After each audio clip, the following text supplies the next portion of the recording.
السلام علیکم ورحمۃ اللہ وبرکاتہ۔ الحمد للہ رب العالمین والعاقبۃ للمتقین والصلاۃ والسلام علی رسولہ الکریم۔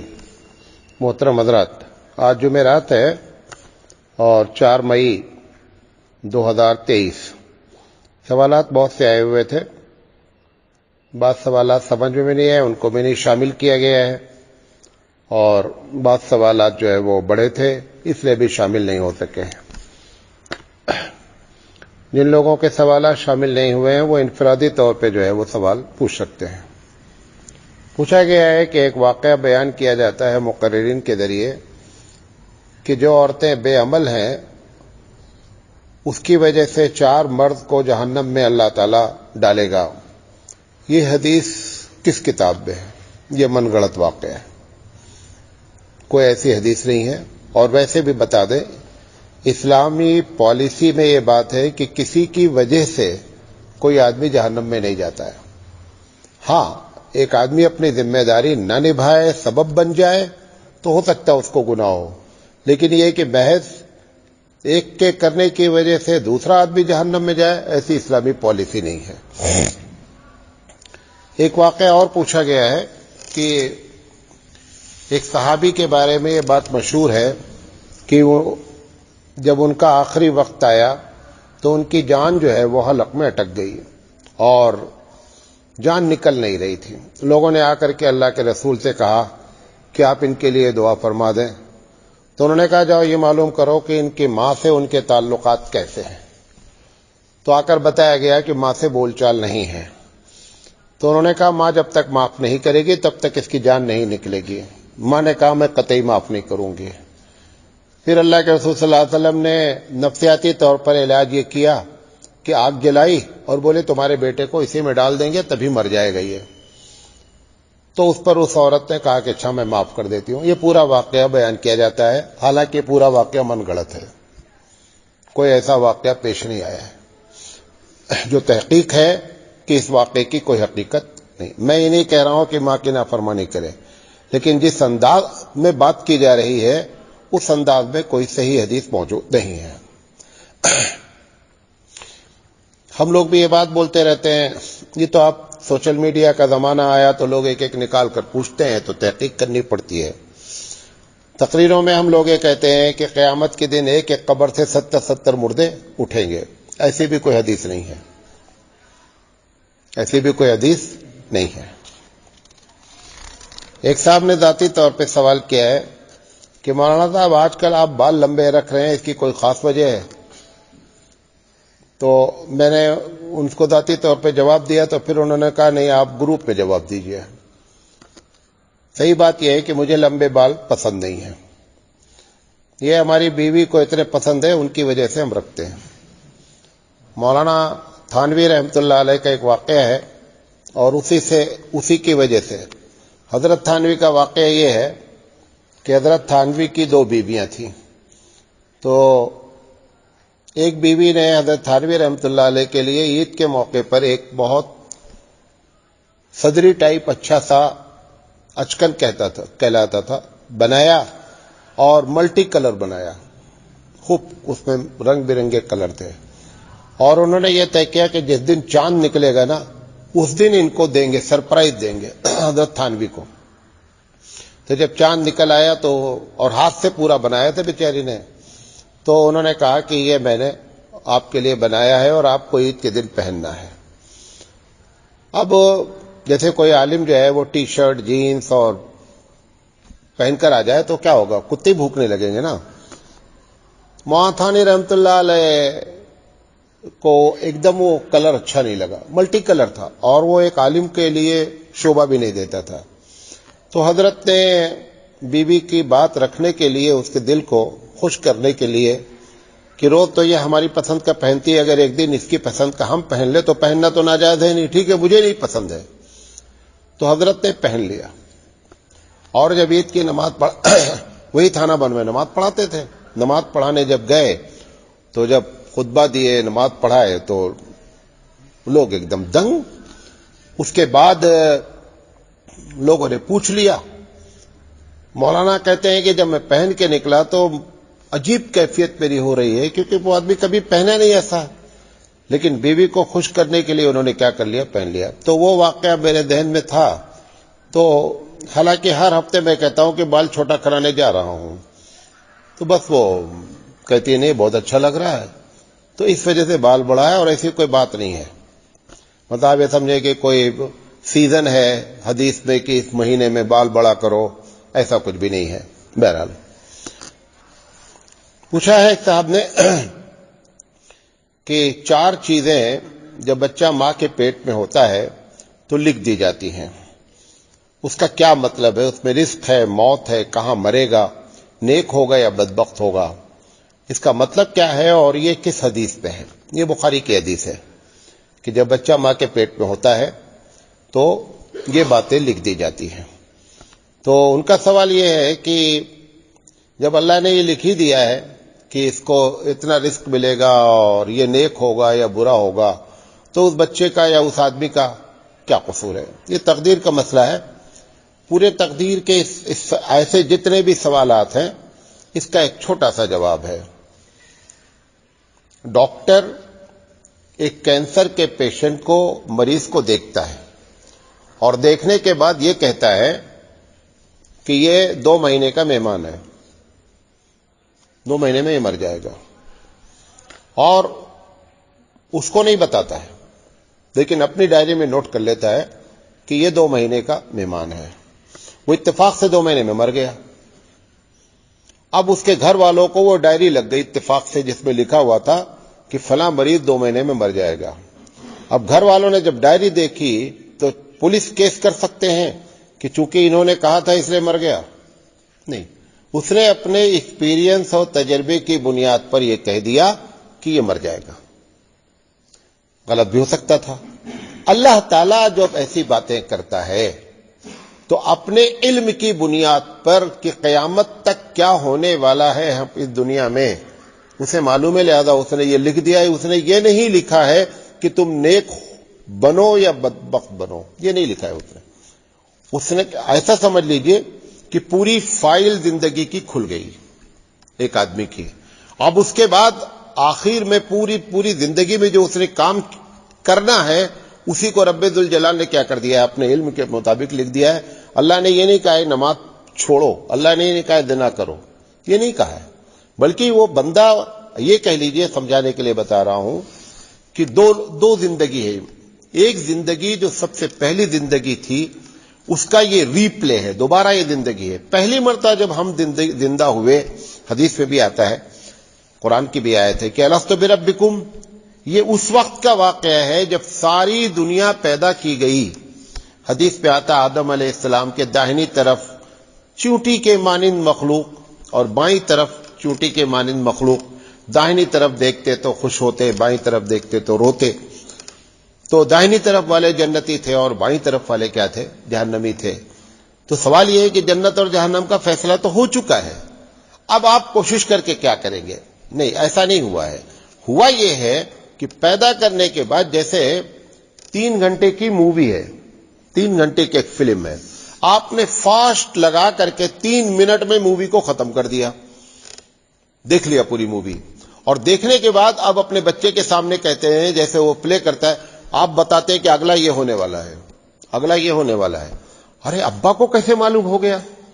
ابا نے وہ پوری مووی کو 3 منٹ میں دیکھ لیا تھا، یہ اس کو پتہ نہیں ہے، اس لیے وہ بتا رہا ہے ابا کہ اب یہ ہونے والا، اب یہ ہونے والا، یہ گولی مارے گا لیکن مرے گا نہیں ہے۔ وہ بول رہا ہے، اب بچہ دنگ، ارے ابا ہمارے بڑی نالج رکھتے نہیں، وہ ابا نے کیا کیا ہے، تیز مووی دیکھ لیا ہے۔ تو پروردگار عالم نے پوری دنیا کی تیز مووی دیکھ لی کہ ایسا ایسا ہونا ہے، اس کے بعد لکھ دیا کہ یہ ہونے والا ہے۔ اسی کا نام تقدیر ہے۔ لوگ سمجھتے ہیں کہ اللہ نے کہا ہے جھوٹ بولو، نہیں، تم جھوٹ بولنے والے تھے، وہ لکھ دیا ہے۔ بات میری سمجھے؟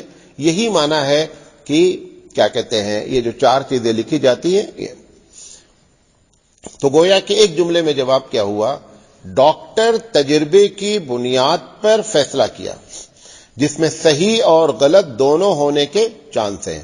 اللہ رب العزت کا علم کبھی غلط نہیں ہو سکتا، لہذا اس نے علم کی بنیاد پر فیصلہ کیا ہے۔ 3 لوگ یعنی گویا کی فیوچر کی باتیں بتاتے ہیں۔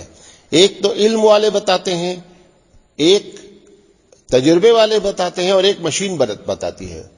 دنیا کے علم والا بھی بتائے تو بھی غلط ہونے کے چانس، تجربے کی بنیاد پہ بتائے تو بھی غلط ہونے کے چانس، اور مشین کی بنیاد پہ بتائے تو بھی غلط ہونے کے چانس۔ تو اللہ کا علم چونکہ سب پر حاوی ہے، لہذا وہ جو کہہ رہا ہے وہ غلط نہیں ہو سکتا، لیکن اس کا یہ مطلب نہیں ہے کہ آپ سے یہ کہا گیا ہے کہ آپ زنا کریں، چوری کریں۔ اسی سے ملتا جلتا ایک سوال اور آیا ہوا ہے کہ مولانا ایک حدیث ہے جس میں لکھا ہے جف القلم، تقدیر کے بارے میں لمبی حدیث ہے یہ، اور آخر میں اللہ کے رسول صلی اللہ علیہ وسلم نے فرمایا کہ قلم سوکھ چکا ہے۔ مطلب کیا؟ جو کچھ بھی اللہ کو کرنا تھا سب کیا ہو گیا ہے؟ ہو چکا ہے۔ جف القلم کا مطلب یہ ہے، تقدیر میں بھی آپ کو سمجھانے کے لیے کہہ رہا ہوں کہ تقدیر ایک مبرم ہے۔ مبرم تقدیر کہتے ہیں کہ کتنا بھی آپ کوشش کر لیں، دعا کر لیں، آپ صدقہ دے لیں، آپ کوشش کر لیں، 3 لفظ استعمال کیا، دعا کریں، صدقہ دیں، کوشش کریں کہ ایسے کام ہو جائے، اگر وہ تقدیر مبرم ہے تو یہ تینوں چیزیں کیا ہو جائیں گی؟ فیل ہو جائیں گی۔ مثال کے طور پر سب دنیا مل کر کے دعا کرو آج کہ اللہ تعالیٰ سورج جو ہے وہ مغرب سے نکال دے اور مشرق میں ڈبا دے، یہ تقدیر مبرم ہے سورج کی، وہ لکھا ہوا ہے، اٹل ہے، اسی کے بارے میں کہہ رہا ہے جف القلم، قلم سوکھ چکا ہے۔ تو ایک تقدیر ایسی ہے جو اللہ نے اپنے نظام دنیا کو چلانے کے لیے اس نے کیا کر رکھا ہے، پہلے دن سے گلیکسی ایسے چلے گی، سورج ایسے چلے گا، زمین کی رفتار یہ ہوگی، اس میں کچھ بھی نہیں ہو سکتا، چاہے دنیا الٹ جائے، ادھر کی ادھر ہو جائے۔ تو جف القلم سے مراد یہ ہے۔ پوچھا گیا ہے کہ احرام میں محرم کیا نہیں کر سکتا، لمبی چوڑی بات ہے، اور بہرحال مختصراً یہ ہے کہ جب آدمی حالت احرام میں ہوتا ہے تو اس کو خوشبو یا خوشبودار کوئی چیز نہیں استعمال کرنی چاہیے۔ پیسٹ ہو سکتا ہے، صابن ہو سکتا ہے، عطر ہو سکتا ہے، کوئی بھی خوشبو والی چیز استعمال نہیں کرنی چاہیے۔ اور اسی طرح خوشبودار سرما اگر ہے، تیل ہے، کھانے پینے کی چیزوں میں خوشبو ڈالی گئی ہے تو ایسی جو ہے چیزیں استعمال نہیں کرنی چاہیے۔ حدود حرم میں گھاس، پودے وغیرہ نہیں اکھاڑنا چاہیے، کانٹا تک نہیں اکھاڑنا چاہیے، مکھی مچھر جو وغیرہ مارنا یا ناخن اور بال کاٹنا یہ بھی نہیں ہونا چاہیے۔ مرد کے لیے سر اور چہرہ چھپانا یا سلے ہوئے کپڑے پہننا، میاں بیوی کا ازدواجی تعلقات قائم کرنا یا جنسی گفتگو کرنا، یہ سب احرام کی حالت میں منع ہے۔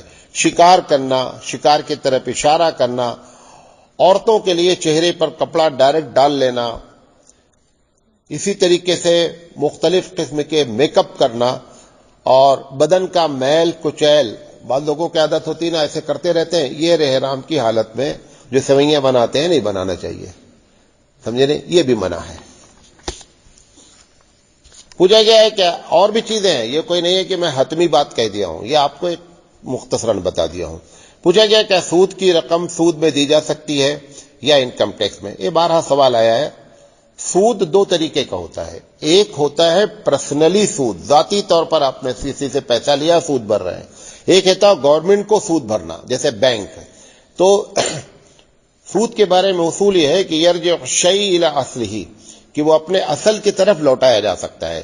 ایک آدمی، آپ نے بینک سے آپ کو انٹرسٹ ملا ہے، اور ایک آدمی کہہ رہا ہے کہ بھیا میں بینک سے قرضہ لیا ہوں اور میرے اوپر سود ہے، بڈی ہے، انٹرسٹ ہے، آپ کو جو انٹرسٹ ملا وہ دے دو، میں انٹرسٹ بھر دوں، ایسا کیا جا سکتا ہے، اور انکم ٹیکس میں بھی بھرا جا سکتا ہے۔ ایک صاحب نے پوچھا ہے کہ ایک صاحب کا انتقال ہوا ہے، ان کی ایک بیوی ہے، 2 لڑکے ہیں اور 2 لڑکیاں ہیں، فیصد کے لحاظ سے بتائیے کہ مولانا صاحب وراثت کیسے تقسیم ہوگی؟ جب مرنے والے کی بیوی موجود ہوتی ہے اور مرنے والے کے اولاد بھی موجود ہوتے ہیں تو ایسی شکل میں بیوی کو ہمیشہ 12.5% ملتا ہے، جو بھی ٹوٹل پراپرٹی ہوگی اس کا 12.5% جائے گا۔ 12.5 میں سے جب گھٹا دیں گے تو بچے گا کتنا؟ 87.5، 87.5۔ اب 87.5 بچا، 12.5 بیوی کو دے دیا گیا۔ 2 لڑکے اور 2 لڑکیاں ہیں تو لڑکے کا ڈبل حصہ، تو 2 لڑکے کا مطلب 4 حصہ ہو گیا، اور 2 لڑکی تو 4 اور 2 6 ہو گیا۔ تو 87 کو اگر 6 سے تقسیم کر دیا جائے، ڈیوائڈ کر دیا جائے، تو ڈیوائڈ کرنے کے بعد جو آئے گا 14.58% ایک ایک بیٹی کا حصہ ہوگا، اور اس کو ڈبل جب کر دیں گے تو 29.16 ایک ایک بیٹے کا حصہ ہوگا۔ ہمیشہ لڑکے کو لڑکی کے مقابلے میں کتنا ملے گا؟ ڈبل ملے گا۔ ایک صاحب نے پوچھا ہے کہ مولانا صاحب آج کل یہ سوشل میڈیا پہ بڑی باتیں ہو رہی ہیں کہ اللہ ہر جگہ موجود ہے یا نہیں موجود ہے، اللہ کہاں ہے؟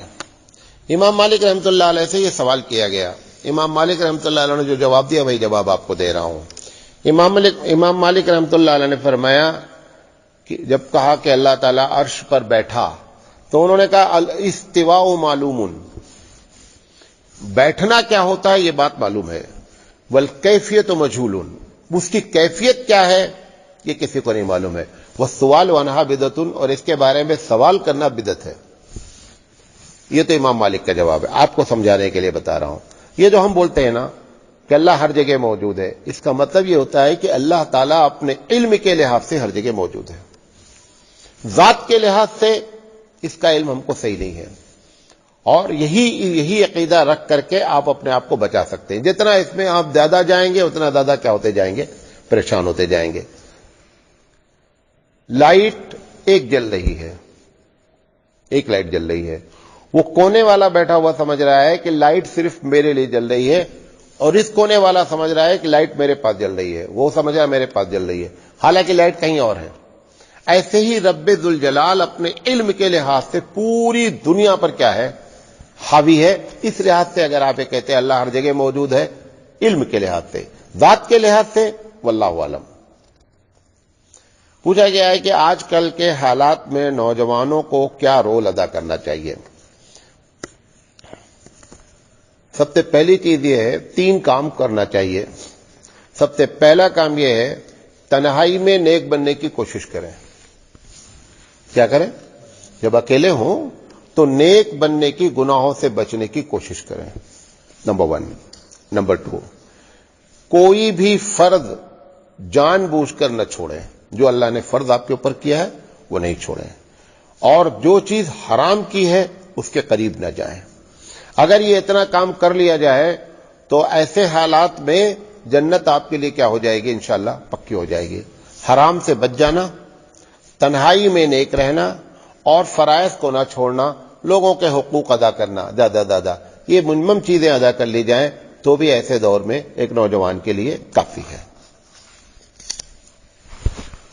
پوچھا گیا جب انسان کی قسمت میں لکھا تھا کہ گناہ کرے گا تو اس میں اس کا کیا قصور ہے؟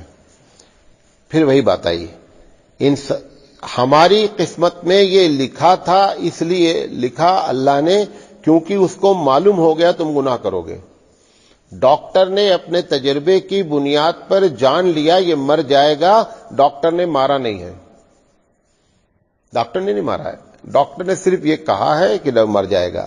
اللہ نے بھی جو یہ بات کہی کہ یہ بندہ گناہ کرے گا، اس نے یہ نہیں کہا گناہ کرو، یہ نہیں کہا ہے، بلکہ اس کے علم کی بنیاد پر اس نے لکھ دیا ہے تمہاری لیے سے۔ میں نے بتایا کہ ری پلے ہو رہے ہیں آپ، پہلا پلے الگ ہو چکا ہے، پہلی زندگی، اس کو بیس بنا کر کے رب ذوالجلال نے یہ بات کہی ہے۔ ایک حدیث کا حوالہ دیا ہے، اشارہ کیا ہے انہوں نے۔ ایک حدیث ہے کہ ایک مرتبہ نبی کریم صلی اللہ علیہ وسلم جنازہ پڑھا کر کے آئے ایک بچے کا۔ حضرت عائشہ صدیقہ رضی اللہ تعالیٰ عنہ نے پوچھا اللہ کے رسول کہاں گئے تھے؟ انہوں نے کہا ایک بچے کا انتقال ہو گیا تھا، میں گیا تھا جنازہ پڑھانے۔ حضرت عائشہ صدیقہ رضی اللہ تعالیٰ عنہ نے کہا کہ بچہ تو جنت کا پھول ہے اور وہ جنتی ہے۔ اس پر نبی کریم صلی اللہ علیہ وسلم نے فرمایا کہ عائشہ تمہیں یہ کیسے معلوم ہے کہ کون جنتی ہے اور کون جہنمی ہے؟ اب اس سے سوال یہ کیا ہے کہ یہ تو بچہ ہے، مکلف ہی نہیں ہے، بچہ چھوٹا مر گیا ہے، تو اللہ کے رسول صلی اللہ علیہ وسلم نے ایسا کیوں کہا؟ اس کا جواب، ایسی جتنی بھی حدیثیں ہیں سب کا جواب آپ کو بتا دے رہا ہوں۔ اللہ تعالی نے اس دنیا کو بنایا ہے، اصول بنائے ہیں، قانون بنائے ہیں، اپنی اس بات کو ظاہر کرنے کے لیے کہ میں اپنے بنائے ہوئے اصول پر ضروری نہیں ہے کہ ہر حال میں مجھ پر وہ اصول لاگو ہو، میں قادر مطلق ہوں۔ یہاں پر جو بات اللہ تعالیٰ اللہ کے رسول نے فرمائی ہے، رب ذوالجلال کے قادر مطلق ہونے کی اطلاع دی جا رہی ہے۔ اللہ تعالیٰ سب کو جہنم میں ڈال دے بغیر کسی وجہ سے، تو بھی ہم کو یہ اختیار کہنے کے لیے نہیں ہے کہ اللہ ظالم ہے. اس کو نوٹ کر لیں. تبھی تقدیر پر ایمان مانا جائے گا. اور سب کو، سارے قصوروار کو جا اٹھا کر جنت میں ڈال دے تو بھی یہ کہنے کا اختیار نہیں کہ اللہ کے اندر کے یہاں ناانصافی ہے. ایسا بھی نہیں کہہ سکتے. اپنی قدرت کا مظاہرہ جب کرتا ہے تو ایسی باتیں کرتا ہے. یہ ایک الگ بات ہے، نہ وہ ناانصافی کرے گا اور نہ وہ کسی کے اوپر کیا کرے گا، ظلم کرے گا. لیکن اگر ایسا کر دے، وہ اللہ ہے، کرنے کا اس کو کیا ہے، اختیار ہے. پوچھا گیا ہیلتھ انشورنس پر کیا فتویٰ ہے. ہیلتھ انشورنس پر 2021 تک جو 2022 تک جو بھارت میں فتویٰ تھا، 22 کے جون تک، وہ یہ تھا کہ ہیلتھ انشورنس جائز نہیں ہے. اب جو فتویٰ آیا ہے، کیونکہ اس پر پورا سیمینار ہوا جمعیت العلماء کی جانب سے بنگلور میں، اور اس میں تقریباً 200 سے 250 مفتی بلائے گئے. میں بھی اس میں موجود تھا اس کانفرنس میں. تو خلاصہ اس میں فتوے میں یہ نکلا ہے کہ آج کل یہ بات ہاسپٹل والوں کو اور ڈاکٹر کو معلوم ہو گئی ہے کہ لوگ اپنی جیب سے نہیں بھرتے، بلکہ انشورنس کیا کرتی ہے، پیسہ بھرتی ہے. لہذا جو بل 5 روپے آنا ہے وہ بل 50 روپے آتا ہے، کیونکہ وہ معلوم ہے انشورنس کمپنی بھرے گی. تو ایسی وجہ سے، اس وجہ سے مجبوری درجے میں فتویٰ یہ دیا گیا ہے کہ جو لوگ یہ سمجھتے ہیں کہ اگر میں بیمار ہو گیا تو میرے اندر طاقت نہیں ہے اس 5 روپیہ کی جگہ 50 روپیہ بھرنے کی، تو پھر ایسے لوگ اپنا ہیلتھ انشورنس کرانا چاہیں تو کرا سکتے ہیں. لیکن جن کے اندر یہ طاقت ہے کہ 5 کے بجائے 50 بھی آئے گا تو میں بھر سکتا ہوں، ایسے لوگوں کو ہیلتھ انشورنس نہیں کرانا چاہیے. یہ جا کر کے اب جو لیٹسٹ فتویٰ آیا ہے اس پر یہ بات ہوئی ہے. واللہ اعلم بالصواب. پوچھا جائے چھوٹے بچے 2-3 سال کے ہوں، انہیں چاندی کا ہار پہنانا کیسا ہے؟ ابھی سے اگر برباد کریں گے بچے کو تو انشاءاللہ آگے بھی جا کے بربادی ہوگا نا. تربیت کسے کہتے ہیں؟ بچپن سے اسلامی طریقے پر آپ ان کو کریں گے. کیا ہوتا ہے، ہماری بچیاں کیوں حجاب نہیں کرتی، کیوں پردہ نہیں کرتی ہیں؟ امی نے 11 سال تک بے پردہ گھمایا ہے، 12 سال تک بے پردہ گھمایا ہے. اب اس سے کہتی ہیں کہ بیٹی پردہ کرو. جب پردہ کرانے کی عادت ڈالنی تھی تو امی بے پردہ لے کے نکلی. اچھا مزے کی بات دیکھیے، شہر میں آپ دیکھیے کہ ایک عورت ہے 55-50 سال کی، وہ فل نقاب میں ہے. اس کے بغل میں 17-18 سال کی لڑکی، وہ بے نقاب ہے. ارے تجھے کون دیکھے گا بھائی، اب تو تمہاری ختم ہوئی. جس کو دیکھنا ہے اس کو تو تم نے پردہ نہیں کرایا، اور جس کو کوئی دیکھنے والا نہیں ہے اس کا اتنا بڑا پردہ کر رکھا ہے.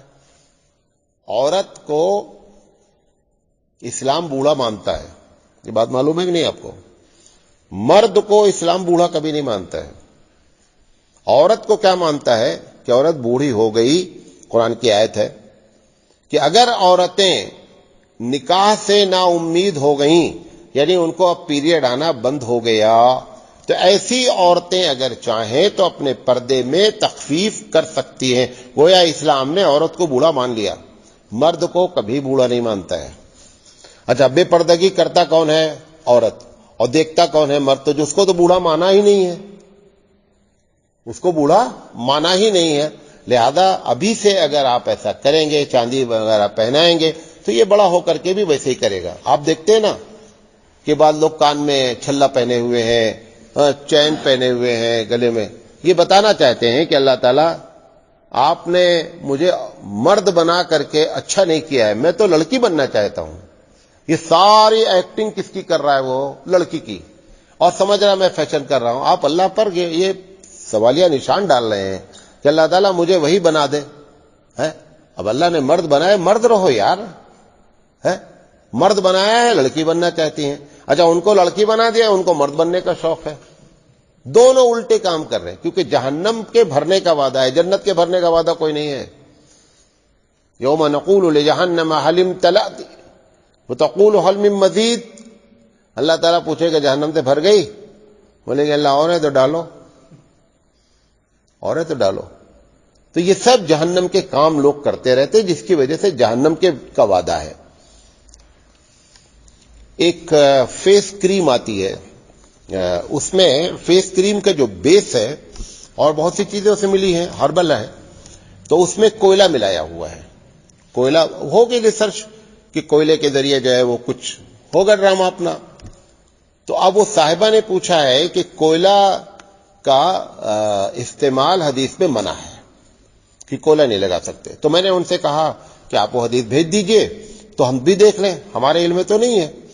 تو حدیث بھیجی انہوں نے. حدیث میں صحیح حدیث ہے, حدیث میں ہے کہ کوئلے سے استنجا نہیں کرو. وہ حدیث انہوں نے بھیج دیا. بھئی استنجا الگ چیز ہے اور فیس پہ لگانا الگ چیز ہے بھئی. لہذا ایسی کوئی بات نہیں ہے. کوئلہ اگر اس کے ذریعے بنا ہے, یہ ایسا نہ ہو الٹا خدا نہ خواستہ کہ کوئلے کا رنگ پکڑ لے لگانے کے بعد, لگاؤ کچھ دوسرا اور پکڑ لے کوئلے کا رنگ. اس کو ذرا سے دھیان میں رکھیے گا. پوچھا گیا احرام کی لنگی کے دونوں سائڈ سل سکتے یا نہیں. مولانا مفتی سید احمد صاحب پالن پوری رحمت اللہ علیہ, استاد محترم, انہوں نے ترمذی کی شرح میں یہ لکھا ہے کہ جو کہا جاتا ہے کہ احرام میں سلا کپڑا نہیں پہننا چاہیے. سلا کپڑا سے لوگ سمجھتے ہیں کہ اگر آپ نے مشین سے بکیا مار دیا تو سلا ہو گیا. اس کا نام سلا ہوا نہیں ہے. سلا کا مطلب یہ ہوتا ہے کہ آپ کی باڈی کی جو ڈیزائن ہے اس ڈیزائن کا کپڑا ہونا. مثال کے طور پر ایک آدمی کے پاس غریب ہے, اس نے احرام کی چادر لی, چھوٹی چھوٹی 2 ٹکڑے لے لیے اور بیچ میں کیا کر دیا, اس نے جوڑ مار دیا اور پہن لیا. یہ سلا ہوا نہیں کہلایا اس نے. ایسے ہی لنگی جو ہے, اگر لنگی ایک آدمی نہیں سنبھال پا رہا ہے کھلی ہوئی, بھئی کیرلا کے لوگوں کی عادت ہے, تمل ناڈو کے لوگوں کی بھی عادت ہے, تم پہنو گے تو ساری توجہ پورے عمرہ میں کس کی رہے گی, لنگی پہ رہے گی. سارا خشوع خضوع کس میں ہے, لنگی میں ہے. اب اگر ایسا آدمی ہے, آپ اپنی لنگی سل لیجئے سامنے سے. لنگی کو پیجامہ کی طرح تو نہیں سلتے نا بھئی. لنگی میں بیچ میں ایک جوڑ ڈال دیا, برا بن گیا, پہن لیجئے, ختم ہو گئی بات, کوئی فرق نہیں پڑتا ہے. کتنے لوگ بیچارے جو لنگی کبھی نہیں پہنے ہوتے ہیں, ان کے لیے ایک پہلی بات تو تم نے کھلے کا فتویٰ دے دیا.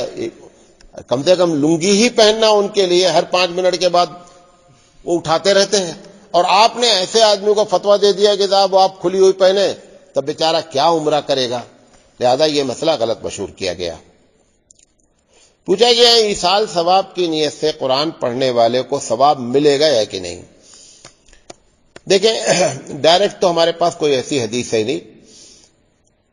اس میں 2 منطق پیش کی جاتی ہے. میرے پاس 100 روپیہ ہے, میں آپ کے اکاؤنٹ میں 100 روپیہ ٹرانسفر کر دوں, میرے اکاؤنٹ میں کتنا بچا, کچھ بھی نہیں. اب میں سمجھانا یہ چاہتا ہوں کہ میں 100 روپیہ نکال کے تم کو دے دیا تو 100 روپیہ تم کو مل گیا, میرا بھی بچا ہوا ہے. اب یہ ایک سوال ہے کہ بھئی جب ہم نے ایصال ثواب کا مطلب کیا ہے کہ اللہ تعالیٰ جو ہم کو ثواب ملا میں اس کو ٹرانسفر کر رہا ہوں. تو ٹرانسفر کرنے کے بعد جو پیسہ ہے وہ پیسہ کم ہوگا کہ برابر رہے گا, کم ہو جائے گا. تو کچھ لوگوں نے کہا کہ نہیں صاحب, اگر آپ نے ٹرانسفر پورا کر دیا تو پورا ٹرانسفر ہو گیا. اچھا, دوسرے لوگوں نے, موتھانی رحمت اللہ علیہ نے اس پر جو بات کہی ہے وہ جواب دیتا ہوں. حضرت تھانوی رحمت اللہ علیہ نے فرمایا کہ ہمارے پاس ڈائریکٹ جب کوئی مسئلہ حدیث نہیں ہے کہ کس کو کتنا جاتا ہے, تو پھر اب یہ دیکھیں گے کہ اس سے ملتا جلتا کوئی مسئلہ شریعت میں موجود ہے, جس کو ہم قیاس کہتے ہیں. تو ایک مسئلہ اس سے ملتا جلتا موجود ہے.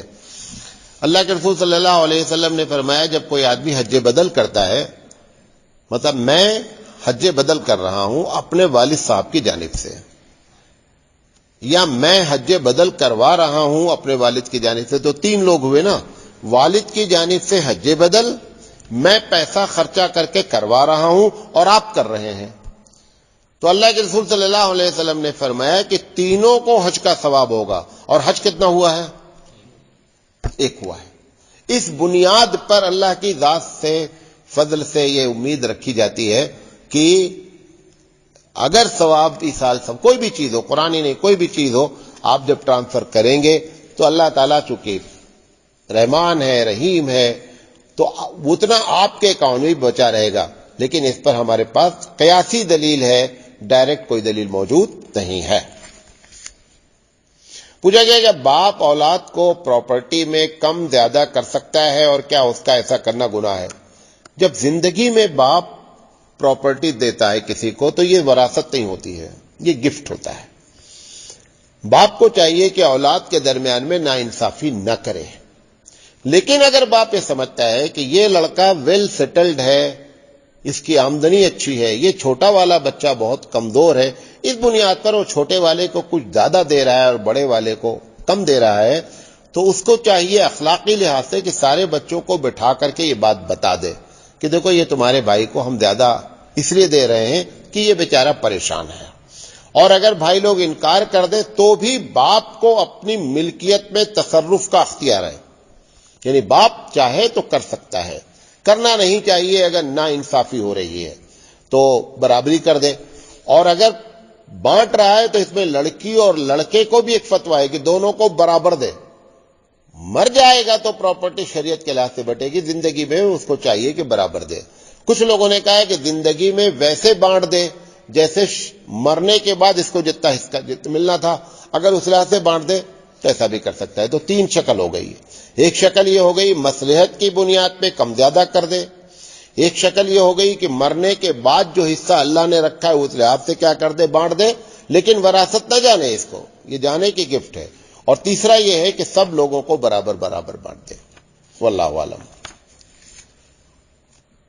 پوچھ رہے ہیں کہ ایک صاحب مجھ سے قرض مانگ رہے ہیں، میرے پاس سونا ہے، کیا میں اس کو قرض کے طور پر سونا دے سکتا ہوں جسے وہ بینک میں رکھ کر وہ اپنا کام چلا لیں؟ گناہ میں مدد کرنا بھی گناہ ہے. یہ بندہ سونا رکھے گا، تمہارا سونا رکھے گا اور بینک سے لون نکالے گا اور اس پر سود بھرے گا. کون سود وہ بھرے گا جسے سونا لے جا کر کے رکھا ہے سونا میرا، مجھے تو نہیں بھرنا اسی کو ہے. لیکن ہم نے کیا کیا ہے، ہم نے مدد کی ہے گناہ کے کام میں. وَلَا تَعَاوَنُوا عَلَى الْإِثْمِ وَالْعُدْوَانِ. لہذا گناہ کے اور برائی کے کام میں آدمی کو کوآپریٹ نہیں کرنا چاہیے. پوچھا گیا بچے کے پیدا ہونے کے کتنے دن بعد اذان دینا چاہیے، کیا فوراً دینا صحیح ہے؟ پہلا کام ہی اذان دینا چاہیے. جتنی جلدی ہو سکے بچے کے کان میں کیا ہے، اذان دینا چاہیے. ایک مسلمان کا دوسرے مسلمان کے اوپر کچھ حق ہے، جن میں سے ایک عیادت کرنا بھی ہے. لیکن بہت سے لوگ کووڈ میں اپنے رشتہ داروں وغیرہ کی عیادت نہیں کیے، ڈر کی وجہ سے. کیا وہ حق تلفی کرنے والے ہیں؟ اور ان کی یہ شکایت کہ صاحب میں بیمار ہوا تو کوئی نہیں آیا، جبکہ شریعت کہتی ہے کہ مومن کا دوسرے مومن پہ حق میں سے ایک بات گنائی گئی ہے کہ بیمار ہو جائے تو اس کی عیادت کرے. دیکھیں، ایک حدیث سے مسئلہ نہیں نکلتا ہے. ہلدی کی گانٹھ لے کر کے سپر مارکیٹ کا بورڈ لگا دیا گیا کہ میرا سپر مارکیٹ ہے، ایسا نہیں ہوتا ہے. اس سے ریلیٹڈ آپ ساری حدیثیں جان لیں. عیادت سے متعلق بھائی وہ حدیث بھی کہاں جائے گی کہ جس میں ایسی بیماری جیسے جذام کی بیماری، کوڑھ کی بیماری ہے، اللہ کے رسول صلی اللہ علیہ وسلم فرمایا کہ اس سے ایسے بچو جیسے شیر سے بچا جاتا ہے. اب ایک آدمی کو جذام کی بیماری ہو گئی، وہ شکایت کر رہا ہے نظام مجھے لوگ دیکھنے نہیں آ رہے ہیں. اس بات کا بھی خیال رکھا جائے گا. تو جو کووڈ میں ہوا، کووڈ ایک ایسی بیماری تھی جو پھیلنے والی تھی، اس لیے لوگ اگر نہیں گئے ہیں تو شکایت کرنے کا حق نہیں ہے. پوچھا گیا سجدہ سہو کیا فرض نماز میں ہی کرنا چاہیے یا سنت اور نفل؟ جہاں غلطی ہوگی وہاں کرنا پڑے گا.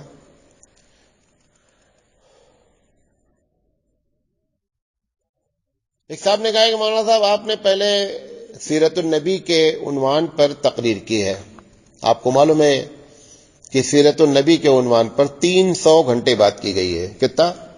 300 گھنٹے، جو دنیا کا سب سے بڑا آڈیو سیریل ہے. اس میں نے صلاۃ التسبیح کی فضیلت بیان کی ہے. تو ان کا اعتراض یہ ہے کہ اب جب صلاۃ التسبیح کے بارے میں آپ سوال جواب کرتے ہیں تو آپ مختلف بات کرتے ہیں. اس کا دو جواب ہے. ہو سکتا ہے کہ اس وقت جب میں نے بات کی ہو تو مجھے یہ حدیثیں نہ معلوم رہی ہوں. بھائی سارے جتنے بڑے لوگ ہوتے ہیں یا بولنے والے ہوتے ہیں وہ اپنی بات سے رجوع بھی کرتے رہتے ہیں، غلطیاں ہوتی رہتی ہیں. ایک جواب تو یہ ہے. دوسرا جواب یہ ہے کہ میں نے صلاۃ التسبیح کی فضیلت بیان کی ہے اور آج بھی بیان کرتا ہوں. یہ میں کہہ رہا ہوں کہ صلاۃ التسبیح کی حدیث جتنی ہے وہ سب کیا ہے، ضعیف ہے، لیکن ساری حدیثیں مل کر کے کیا ہے، فضیلت میں. لہذا کوئی عمل کرنا چاہے تو کر لے، تو اس میں کوئی تضاد میری سمجھ سے نہیں ہے. واللہ عالم. ایک بہن نے پوچھا ہے کہ مولانا صاحب لوگ یہاں کہہ رہے ہیں کہ شلوار پہن کر نماز نہیں ہوگی. اچھا، شلوار پہن کر نہیں ہوگی تو کیا پہن کر ہوگی بھائی؟ ان کا کہنا ہے کہ اگر دونوں ٹانگیں کا کٹنگ ہے تو اس میں نماز نہیں ہوتی ہے. اس کا اصل جو مسئلہ ہے وہ آپ کو بتاتے ہیں. اصل مسئلہ یہ مشہور کر دیا گیا ہے مردوں میں بھی عورتوں میں بھی. میں ایک مرتبہ مجھے یاد نہیں آ رہا ہے کہ میں لنگی پہن کر کہیں نماز پڑھ رہا تھا, تو ایک صاحب آئے اور آ کر کے انہوں نے کہا کہ جس کپڑے میں میانی نہیں ہوتی اس میں نماز نہیں ہوتی ہے, اور لنگی میں میانی نہیں ہوتی لہذا نماز نہیں ہوتی.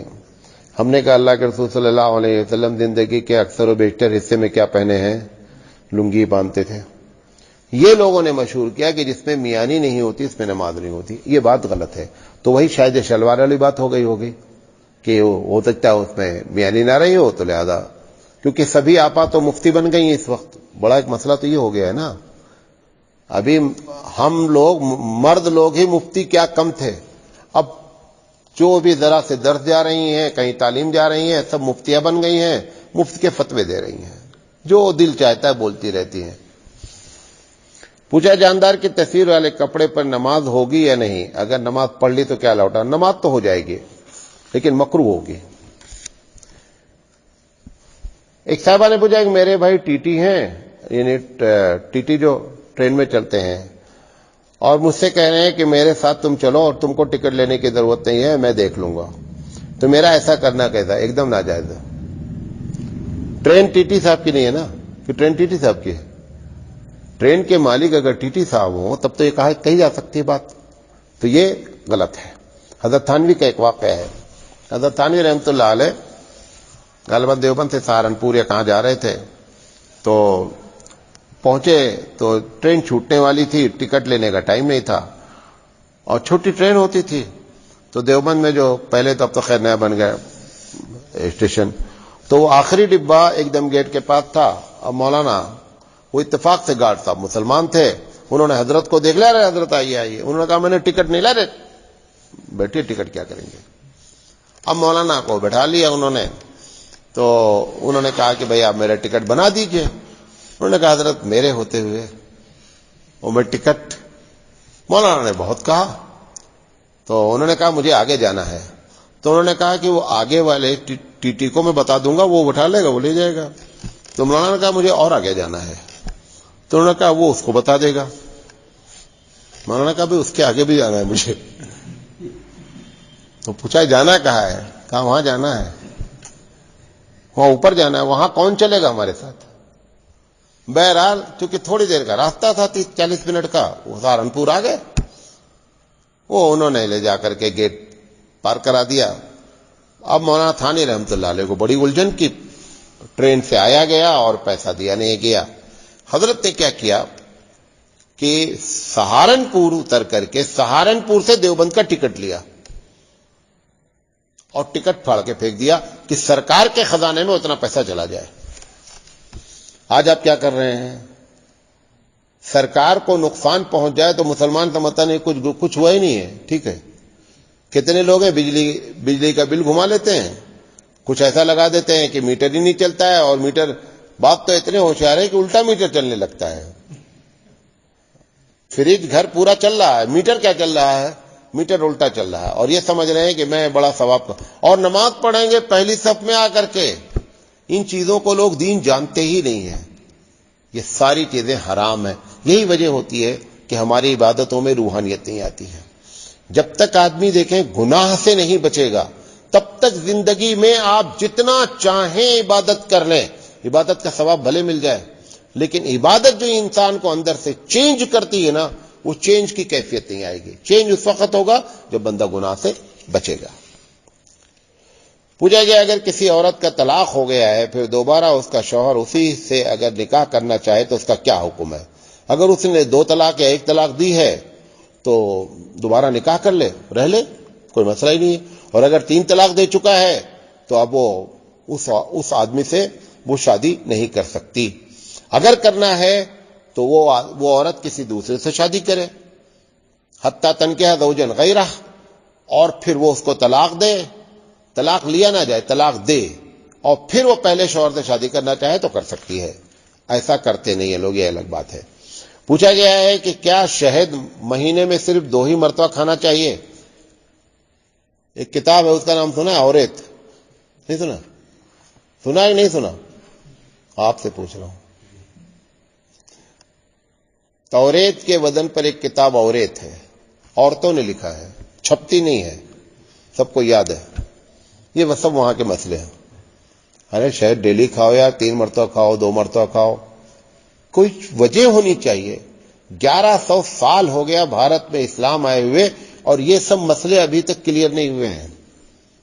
کیوں نہیں کلیئر ہوئے ہیں؟ اس لیے نہیں کلیئر ہوئے، جہاں سے کلیئر کرنا ہے وہاں سے جھوٹی باتیں بیان کی جا رہی ہیں ممبر سے. اگر ممبر سے ہی ہو جائے تو یہ تقریر کچھ بھی ضرورت نہیں ہے. 52 سال میں جمعہ اللہ نے دیا ہے، سب کچھ ہم کو معلوم ہو جائے، لیکن وہ 52 جمعے کو ہم نے کیا کر دیا ہے؟ برباد کر کے رکھ دیا ہے. ایسے لوگوں کے ہاتھ میں یا تو جمعہ ہے کہ جن کے اندر صلاحیت نہیں ہے، اور اگر صلاحیت والا وہاں ہے تو اس کا ریموٹ دوسرے کے ہاتھ میں ہے. وہ بیچارہ اپنی صلاحیت کی بنیاد پر بول ہی نہیں سکتا. میں اپنے بارے میں بتا رہا ہوں. مسجد میں بیٹھا ہوں، میں ایک جگہ گیا جمعہ میں تقریر کرنے.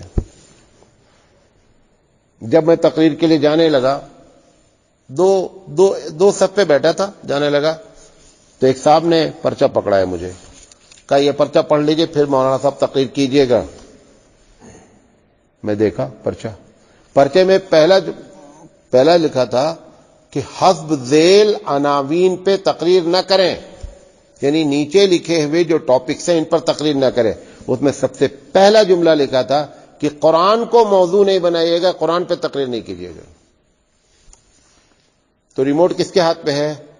صلاحیت کسی کے ہاتھ میں ہے، ریموٹ کسی کے ہاتھ میں ہے. تو ایک کیا ہوا کہ غیر صلاحیت والوں کے ہاتھ میں ممبر آ گیا.